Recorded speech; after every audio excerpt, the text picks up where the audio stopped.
Hi Holidazers, it's Lindy. Thank you so much for joining me today. We're going to be making hot cross scones. Typically hot cross buns are a traditional Easter side dish, but we're going to change things up just a little bit and make them into a scone version.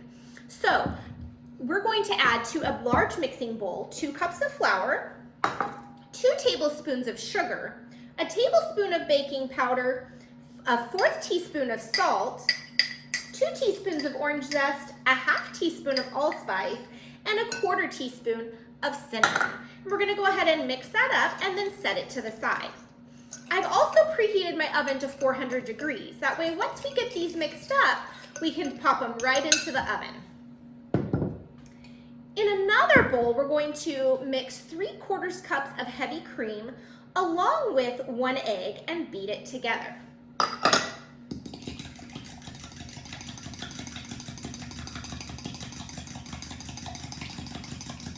Go ahead and set that to the side and get back your mixing bowl with the dry ingredients.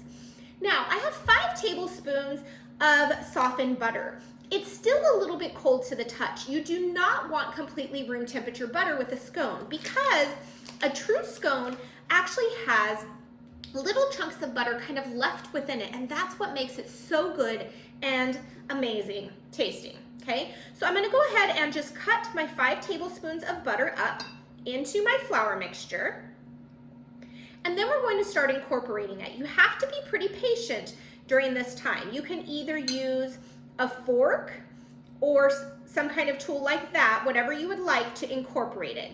It takes a little bit of time, so be patient. You can even use your hands to help mix it in as well. Now that the butter is about pea-sized chunks or smaller, we're going to go ahead and start incorporating our heavy cream that's been mixed with the egg. Do this slowly, bits at a time, and keep mixing.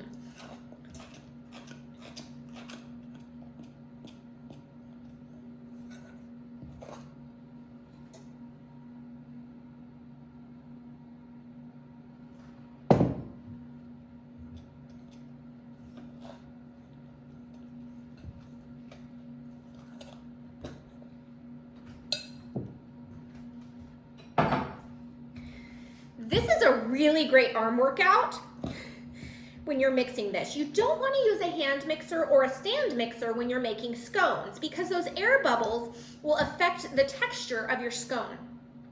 At one point, if it gets too thick, you can use your hands to knead in the extra flour.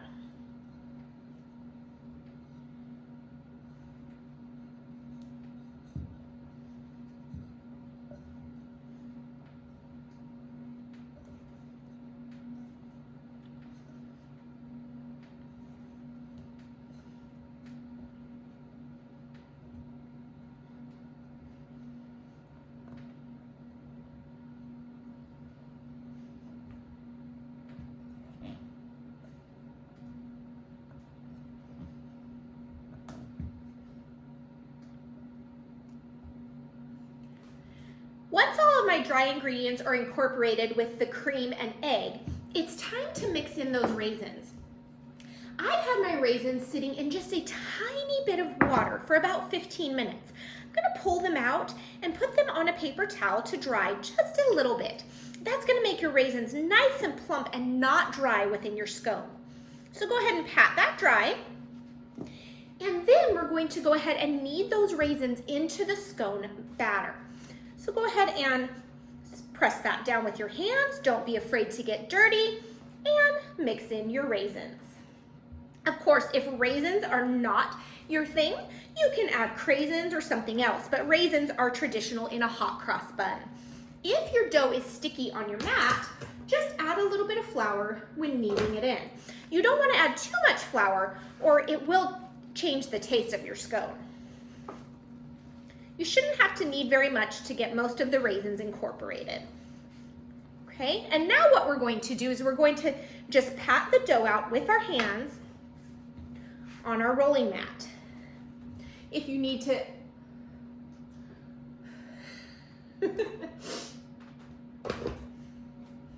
if you need to add a little bit of extra flour because it's sticking to your hands, feel free to do so.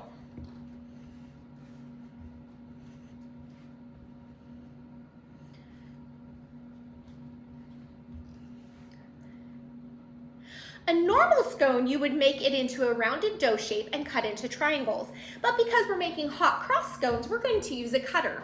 So I have my 3-inch biscuit cutter. If you don't have one, just use a cup or something around that size. And you're just going to go ahead and cut and then place on a cookie sheet that either has parchment paper or some kind of baking mat on it. Remember, we have preheated our oven to 400 degrees, so we're ready to go as soon as we cut these out. Once you've cut out all your scones, you're going to pop them into the oven on a baking sheet that, remember, it has parchment paper or a Silpat mat. You're going to bake at 400 degrees for 20 minutes.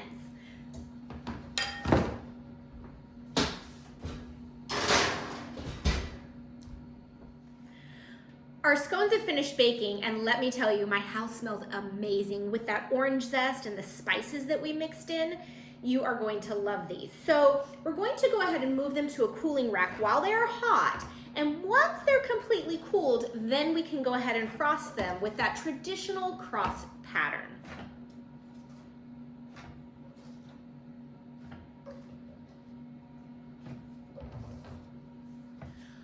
Our scones are completely cooled, so now it's time to make the frosting. 1/2 cup of powdered sugar, 2 teaspoons of milk, and 1/2 teaspoon of vanilla are going to be mixed together. You want this to be a very thick frosting, not a light drizzle. Go ahead and just whisk it together with a fork. I have some piping bags on hand. You can either just drizzle it on your scone, or you can pipe it on using a piping bag or a Ziploc.